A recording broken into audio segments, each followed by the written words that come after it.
Momento da Pregação no Ar, edição de número 88, Bruno G. São Mateus, capítulo 26, versículo 47 até o 56, Jesus é preso. Estamos chegando à parte final das explanações desse livro de São Mateus, faltando com esta apenas 9 meditações. Vamos ler essa passagem. E estando ele ainda a falar, eis que chegou Judas, um dos 12, e com ele grande multidão, com espadas e varapaus, enviada pelos príncipes dos sacerdotes e pelos anciãos do povo. E o que o traía tinha-lhes dado um sinal, dizendo: o que eu beijar é esse, prendei-o. E logo aproximando-se de Jesus, disse: eu te saldo, Rabi, e beijou-o. Jesus, porém, lhe disse: amigo, a que vistes? Ou a que viestes? Então, aproximando-se, eles lançaram mão de Jesus e o prenderam.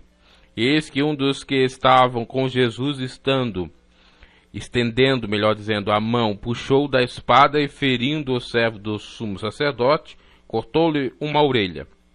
Então Jesus disse-lhe: mete no seu lugar a tua espada, porque todos os que lançarem mão da espada, a espada morrerão. Ou pensas tu que eu não poderia agora orar a meu Pai, e que ele não me daria mais de 12 legiões de anjos? Como, pois, se cumpriram as escrituras que dizem que assim convém que aconteça? Então disse Jesus à multidão: saístes como para um salteador, com espadas e varapaus, para me prender. Todos os dias me assentava junto de vós, ensinando no templo, e não me prendestes. Mas tudo isso aconteceu para que se cumpram as escrituras dos profetas. Então todos os discípulos, deixando-o, fugiram. Olha que interessante isto, né? Olha que interessante. Jesus, até no momento de extremo, ele é sarcástico, ele é irônico.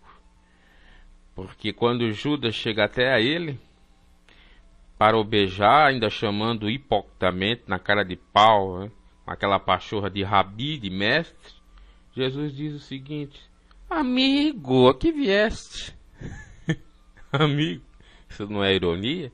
É óbvio que é. Fato é que Jesus, depois de ter ido orar, ter suado sangue, ter falado para João, Tiago e Pedro acerca da sua partida, que o traidor estava próximo, então aconteceu exatamente no Monte das Oliveiras. Ele foi pego, foi preso pelos príncipes dos sacerdotes e pelos anciãos do povo. Esses príncipes dos sacerdotes provavelmente seriam aqueles que eram membros do Sinédrio, do tribunal judeu, composto por 70 membros, geralmente de saduceus e fariseus. Esse tribunal julgava causas civis e religiosas, mas por estarem sob domínio romano não podiam condenar ninguém à morte. Por isso que Jesus foi levado a Pilatos, governador romano, pois esse sim tinha poder para condenar alguém à morte. Esse tribunal era presidido pelo sumo sacerdote e geralmente os príncipes, que, não filhos de reis, mas líderes sacerdotais, faziam parte desses tribunais. Então, possivelmente, os príncipes dos sacerdotes seriam o sinédrio do tribunal judeus. Esses eram não filhos de reis, ou seja, filhos de líderes sacerdotais. Já pelos anciãos do povo, tratam-se dos mais experientes, mais velhos. Inclusive, o termo presbítero quer dizer anciãos. Quer dizer, para ser presbítero tem que ser uma pessoa mais experiente, velha, tá? Esse era o funcionamento aí da, digamos assim, eclesiologia e até mesmo da justiça porque o Estado não era laico, era religioso, que tinha como religião o judaísmo.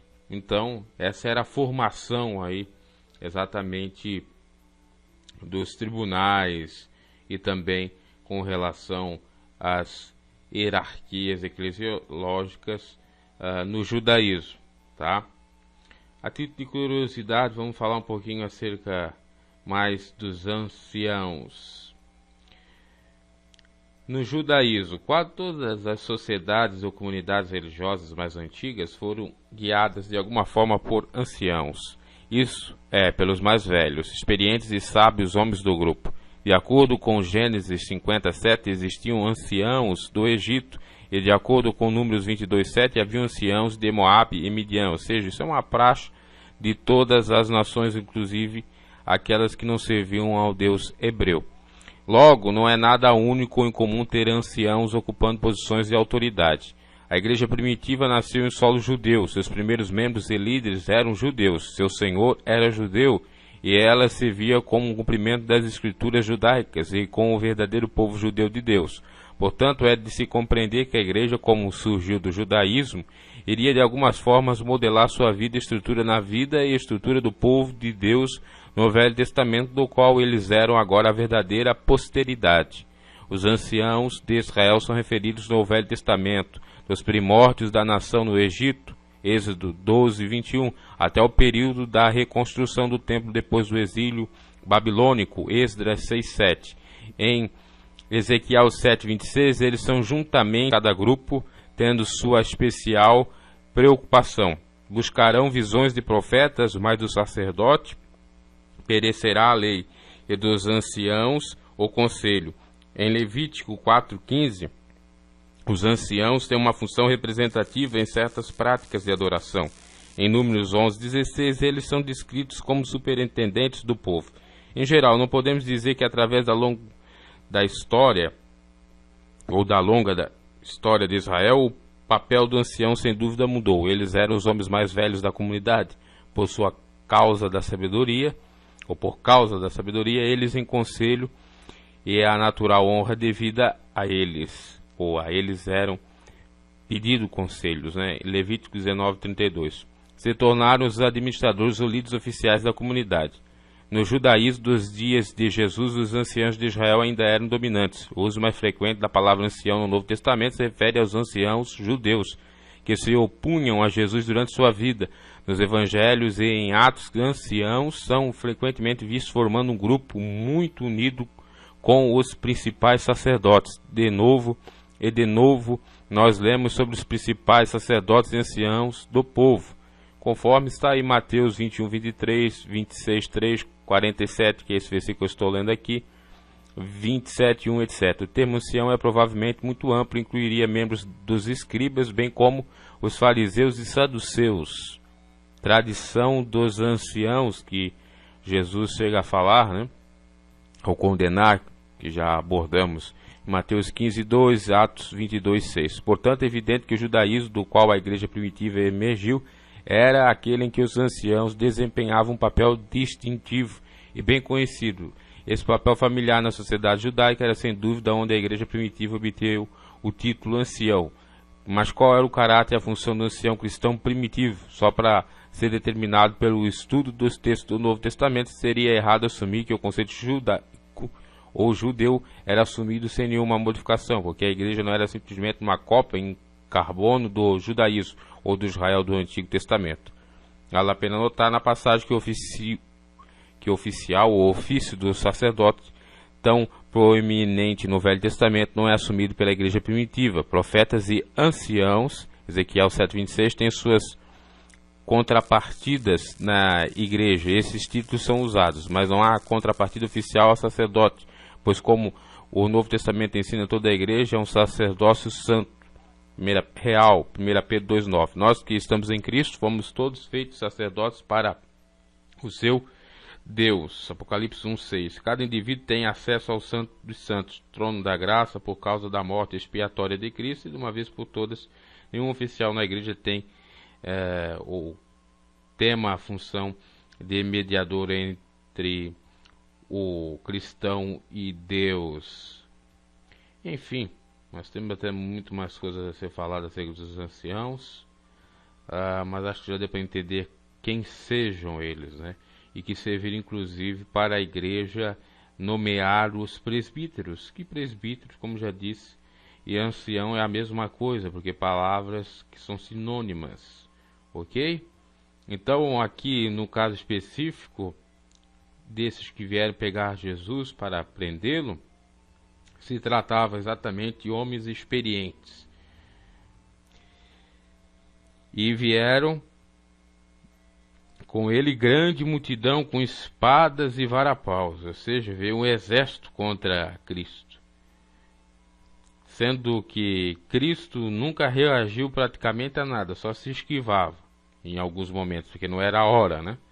Tanto é que ele orou e viu que era a sua hora, porque o Senhor, Deus, Pai, não impediu dele beber do cálice do sofrimento.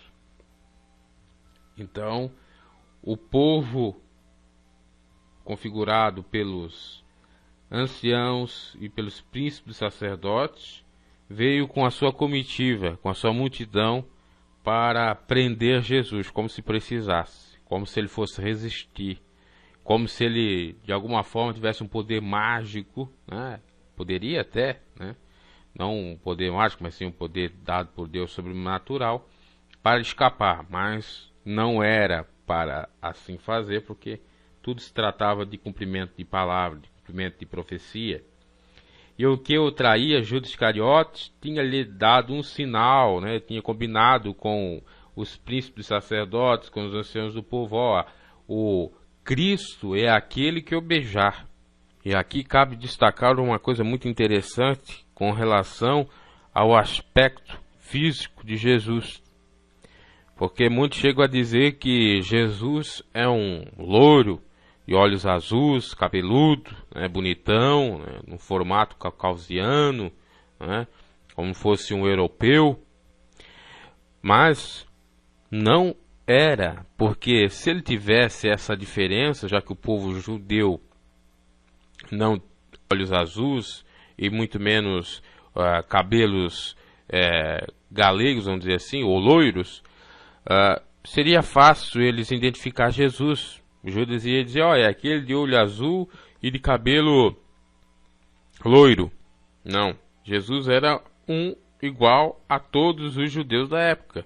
Possivelmente moreno, de cabelos um pouco negros, digamos assim, escurecidos, olhos possivelmente ou pretos ou castanhos, né? O cabelo também poderia ser castanho, e possivelmente com barba, porque esse era o costume dos judeus da época. Então veja que por ser praticamente todos iguais, por haver uma padronização, né, no sentido de que as pessoas se comportavam de uma mesma forma, esteticamente falando, ou seja, fisicamente falando, né, o formato do rosto e até mesmo com o costume no tratamento do cabelo e de barba, teve que Judas dar um beijo, para que eles não errassem o alvo, para que eles condenando um injusto, que essa era a justiça, condenando um injusto e prendendo condenando o injusto e soltando condenando um justo e soltando um injusto. Que essa era a justiça dos judeus, até porque Jesus não fez nada. Era o sangue inocente, cordeiro imaculado que tira o pecado do mundo, enfim. E foi o que ocorreu, né? Soltaram Barrabás e prenderam, não só prenderam, na realidade, crucificaram o Senhor Jesus. Então veio Judas beijá-lo, né? Judas realmente tinha a cara de pau. Foi avisado e cumpriu exatamente o que deveria, entre aspas, ser feito de acordo com a Escritura, né? Porque fazendo isso, se configuraria a pessoa como maldita. E foi o que aconteceu. Já a gente medita no resultado, na consequência de Judas. Quando digo medita, numa próxima explanação. Então nós temos que tomar cuidado aí com os beijos de Judas Iscariotes e com os abraços de tamanduá, né?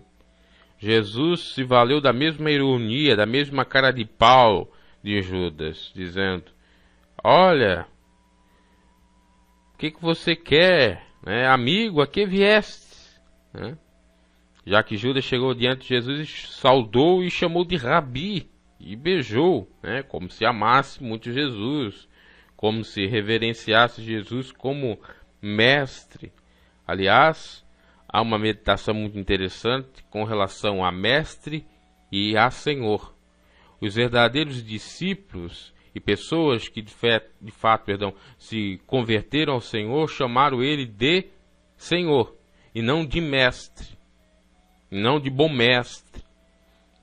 Até o próprio Jesus repreendeu, né, dizendo: olha, bom mestre só há um, que é Deus. E quando chegava a Jesus chamando ele de mestre, já era de maneira hipócrita, tá? De maneira demagoga, para enganar, né? De maneira irônica. Foi assim que Judas chegou. Ele nunca considerou Jesus como mestre, porque se ele considerasse Jesus como mestre de fato, ele nem chamava Jesus de mestre, chamava Jesus de Senhor. É a mesma coisa que acontece hoje em dia. Tem vários livros, vários áudios, filmes, vídeos, etc., chamando Jesus do mestre dos mestres, chamando Jesus do melhor psicólogo, do melhor psiquiatra, enfim, dando rótulos, nomenclaturas diversas.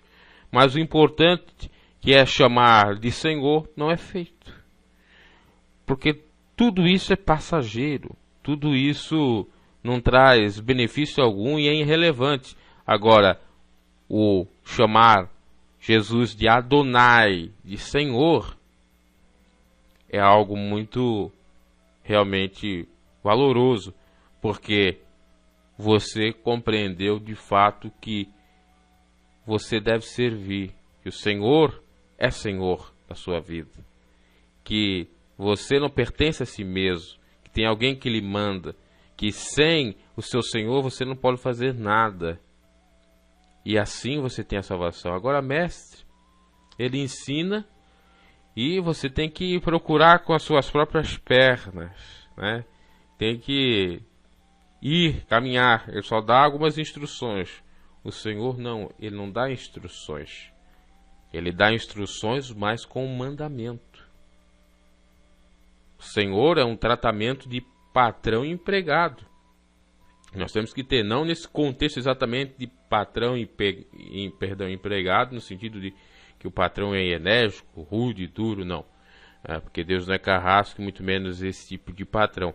Mas pense num patrão bom, né, que quer ver produtividade, que quer ver o crescimento da sua obra, da sua empresa, e que quer ver também todos os seus funcionários bem, que eles venham ter bem-estar, que eles venham ganhar um salário digno para poder construir uma família. Pense nisso. Assim é o Senhor. E assim a gente tem que tratar o Senhor. E assim a gente tem que ser humilde, porque diante da humildade vai a honra. E assim nós temos que conhecer o Senhor superior a nós.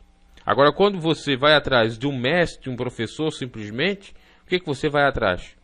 De conhecimento. Vale. Se não haver prática. Conhecimento você pode comprar.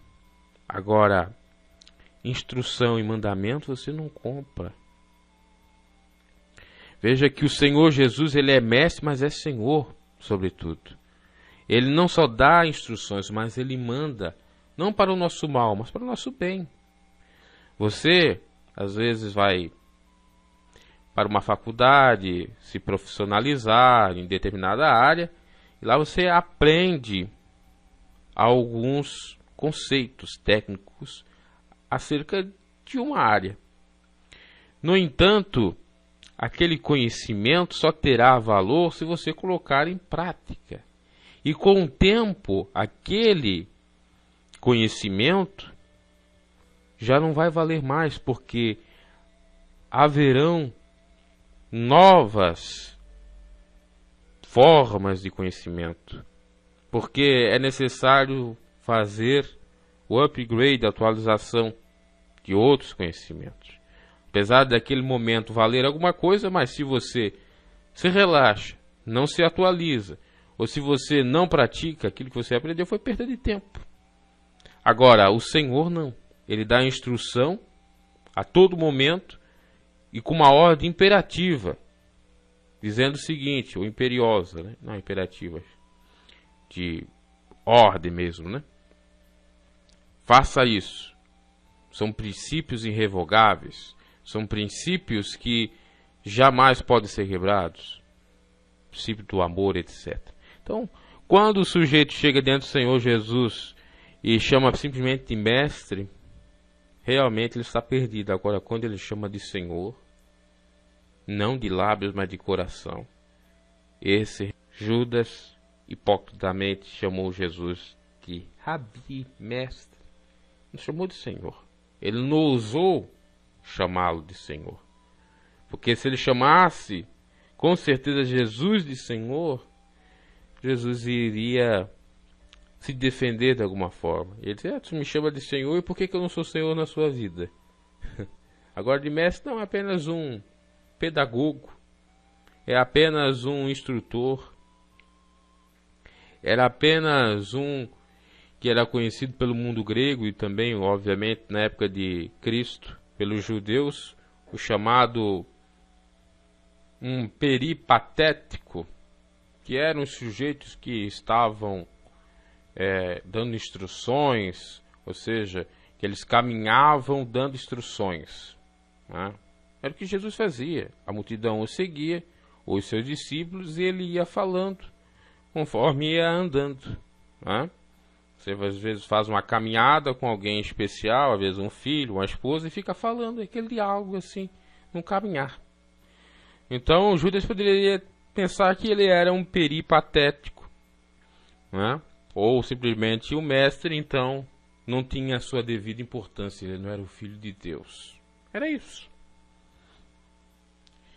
E logo aproximando-se de Jesus, disse, eu te saldo, Rabi. E beijou, né? Se ele dissesse, eu te saldo, Senhor, seria diferente. Jesus, porém, lhe disse, amigo, aqui vieste. Muito amigo você, né? Tem aquela expressão, muito amigo você, né? Tem até a outra que fala fogo amigo. Na realidade é fogo inimigo, né? Até no contexto do futebol é falado quando o jogador joga a bola contra o seu próprio patrimônio, ou seja, faz gol contra, né? O fogo amigo, né? Mas essa expressão muito amiga é muito conhecida, possivelmente pode ter vindo dessa argumentação do Senhor Jesus. Amigo, aqui vieste. Jesus chamou o Judas de amigo, né? Em tom irônico, é claro. E aqui há uma diferença. Como Judas chamou Jesus de Rabi e não de Senhor, Jesus chama Judas de apenas amigo e não servo. O servo é que vale. Porque o servo, ele é humilde. Porque o servo, ele obedece. Porque o servo, ele de fato é salvo. Está com o Senhor. Agora o amigo, com a própria palavra de Deus nos diz, por Jeremias, que o irmão anda enganando, o amigo anda caluniando. Há muitos amigos, né? Mas um que é achegado a mais como irmão, que é o próprio Senhor Jesus.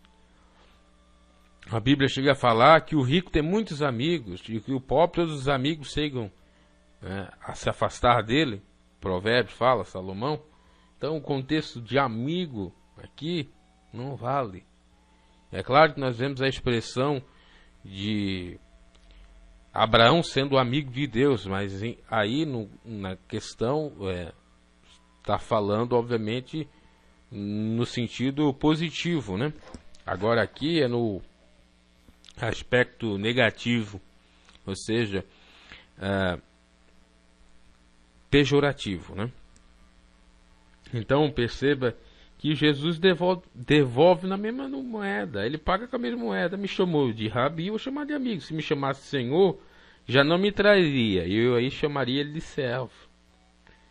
Olha como Jesus também era irônico. Tem muitos irmãos que não enxergam a palavra do Senhor no sentido de ler e meditar nela, acabam dizendo, pode revidar, tem que ficar quieto, tem que escutar tudo, ficar em silêncio. Jesus ficava em silêncio quando era provocado? Não.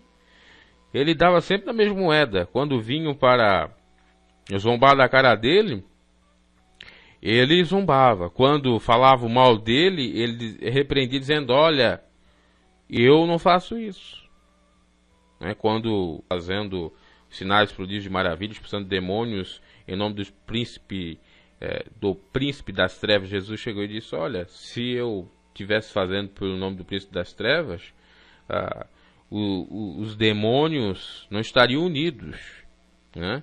Porque pode, porventura, um reino estar dividido, uma casa estar dividida, né? Jesus expulsando seus próprios demônios? Não pode. Então, Jesus sempre soube fazer exatamente o que era certo, responder à altura. Então, aproximando-se eles, lançaram mão de Jesus e o prenderam. Pegaram Jesus, com o sinal que tinha dado Judas. A nação perversa pedia um sinal. Sinal para a vinda de Cristo, do Messias, etc. Jesus falou, não darei outro sinal senão de Jonas, senão de Salomão.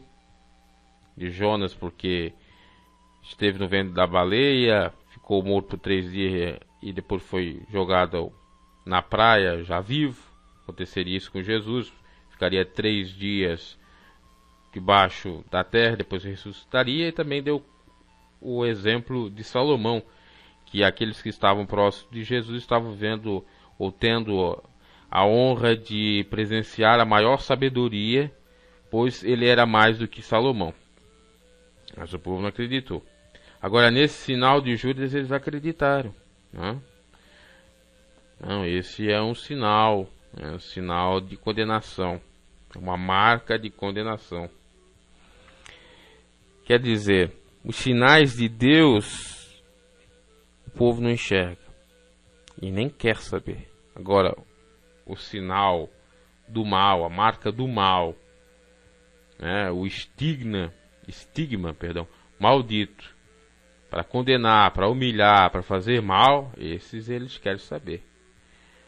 Eu já trouxe até essa notícia, já é muito velha, eu diria, antiga, que certa feita foi feita uma pesquisa em que, isso nos Estados Unidos, o povo, os telespectadores, preferiam escutar as hard news, ou seja, notícias tristes, horripilantes, desastrosas, as notícias de catástrofes, de violência, etc., mais do que as good news, as boas notícias.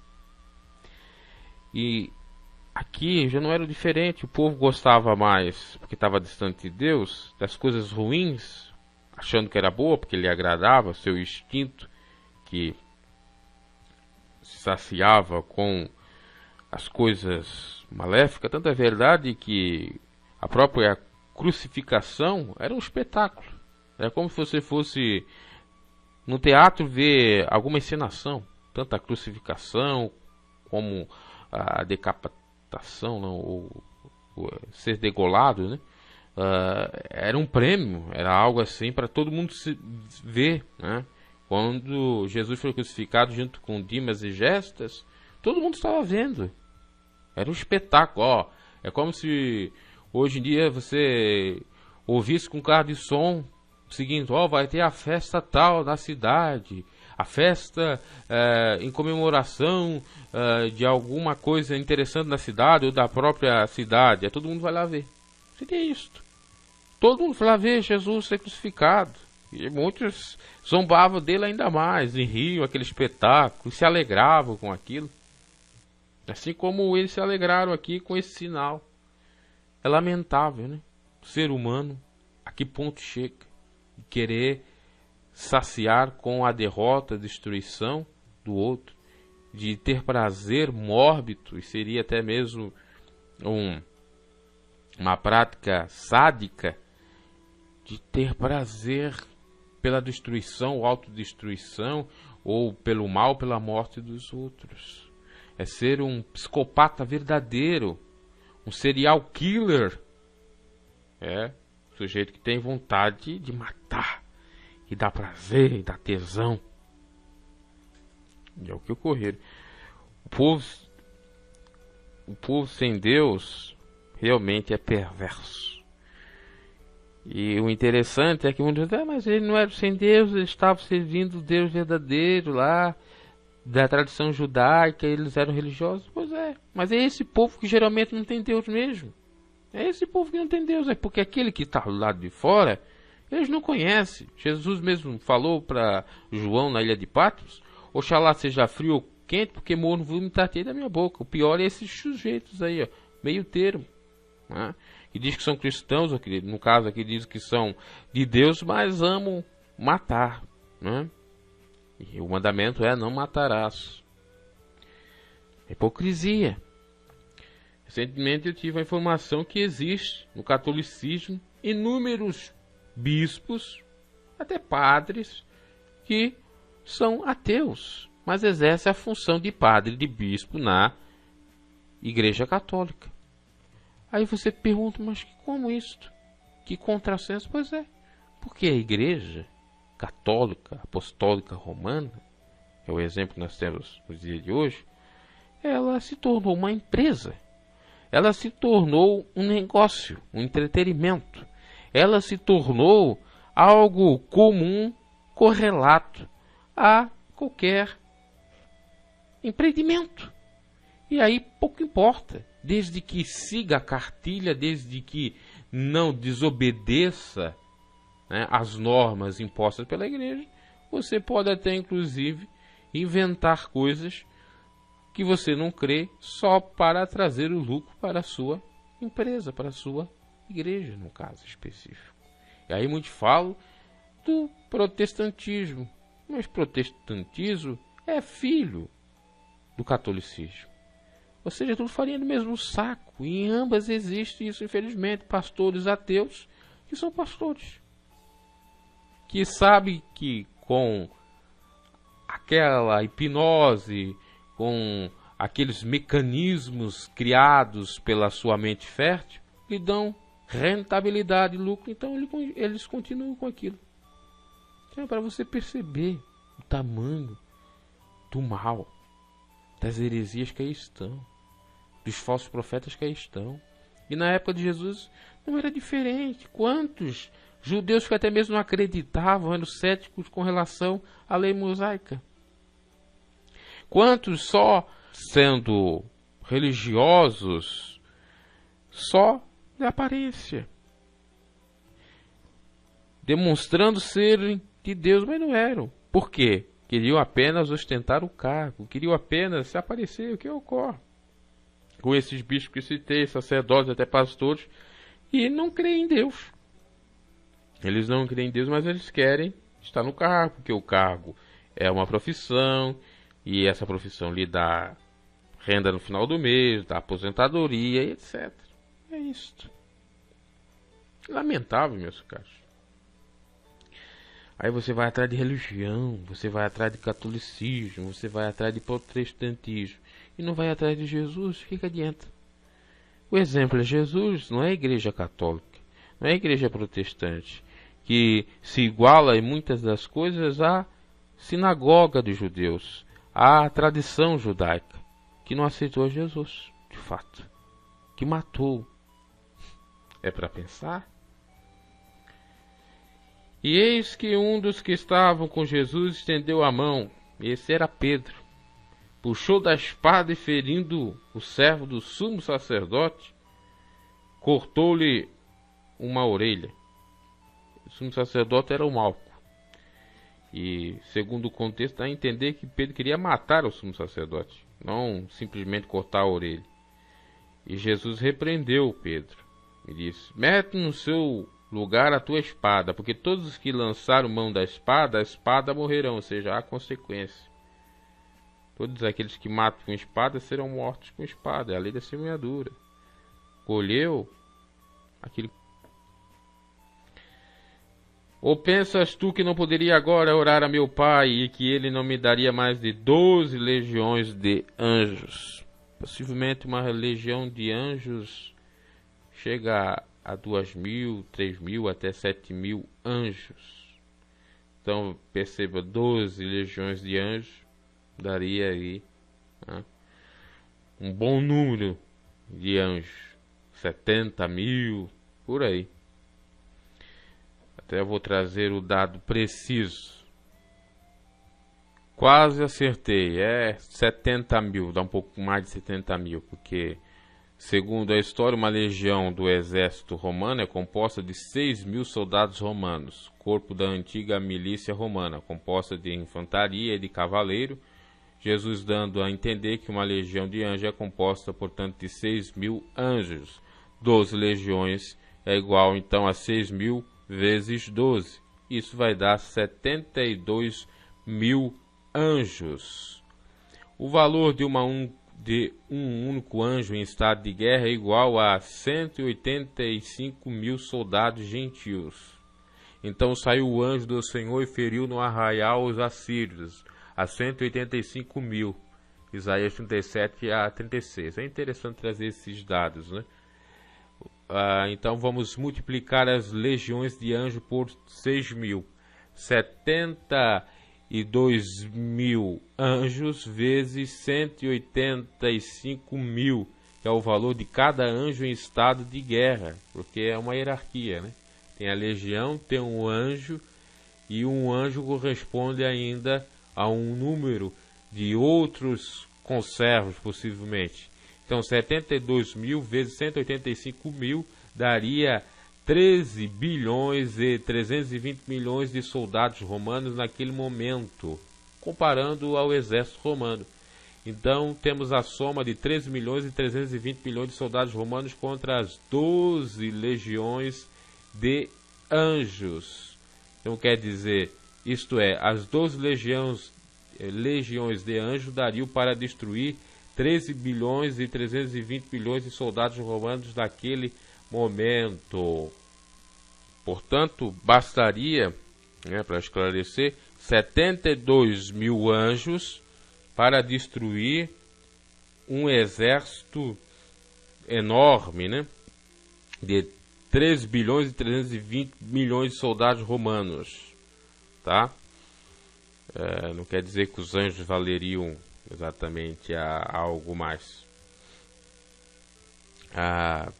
Por exemplo, milhões de habitantes no ano de 33 depois de Cristo, Jesus Cristo precisaria apenas de 32 anjos. 32 anjos, cada anjo vale 185.000 soldados. A gente quer dizer, um anjo tem o poder de 185.000 soldados gentios. Para você ter uma ideia, imagina. Um anjo equivale a 185 homens. 1.000 homens. Aí nós vamos fazer um cálculo. Olha quantos anjos precisam para controlar a Terra. Já que a Terra nós temos 7 bilhões de habitantes. Precisaríamos aí apenas de 380 anjos para destruir toda a humanidade. Mas Jesus Cristo não veio destruir os homens, e sim salvar os homens. Olha que interessante isso.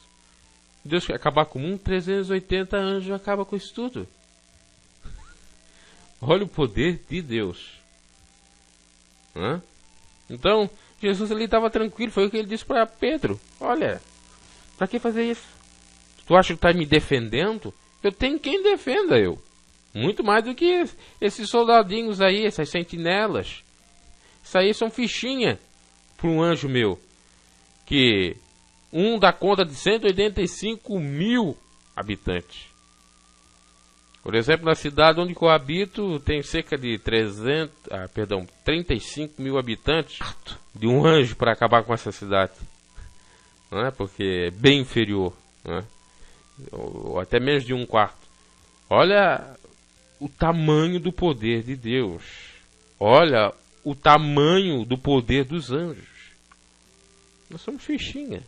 Todo esse poder bélico que aí existe, de Rússia, de China, de Coreia do Norte, de Laos, que são países comunistas, né, e de tantas outras potências, como os Estados Unidos, né, que estão aí no grupo dos 13 mais, enfim, para Deus tudo é fichinha. 380 anjos exatamente acabam com tudo. Como, pois, se cumpriram as escrituras que dizem que assim convém que aconteça? Então disse Jesus, claro, tinha que acontecer. Os anjos não iam interferir, porque o próprio Deus revelou já lá no Monte das Oliveiras ao Senhor Jesus que ele não iria lhe afastar daquele cálice, iria se cumprir. Não tinha mais escapatória. Então disse Jesus à multidão, saístes como para um salteador, com espadas e varapaus para me prender. Todos os ensinando no templo e não me prendestes. Veja o tamanho da arrogância e ignorância do povo. Porque veio atrás de Jesus como um verdadeiro bandido. Como um homem mais perverso, de alta periculosidade, que iria atacar e queria, de fato, fazer represálias e tal. Mas Jesus, ironicamente, diz, sempre estive ali passando uma boa diante de vocês, aí, pregando no templo, caminhando aí pelas ruas de Jerusalém, por que não me prendeste? Era para cumprimento de palavra que ele vai dizer. Mas tudo isso aconteceu para que se cumprisse as escrituras dos profetas. Então todos os discípulos deixaram ou fugiram, medrosos. E agora? Não. Então tudo foi para cumprimento de palavra, meus seus caros. Não que Jesus não poderia se salvar da cruz, como muitos zombaram. Tu não és o rei dos judeus, salva a ti mesmo agora. Zombando, né, do poder do Senhor.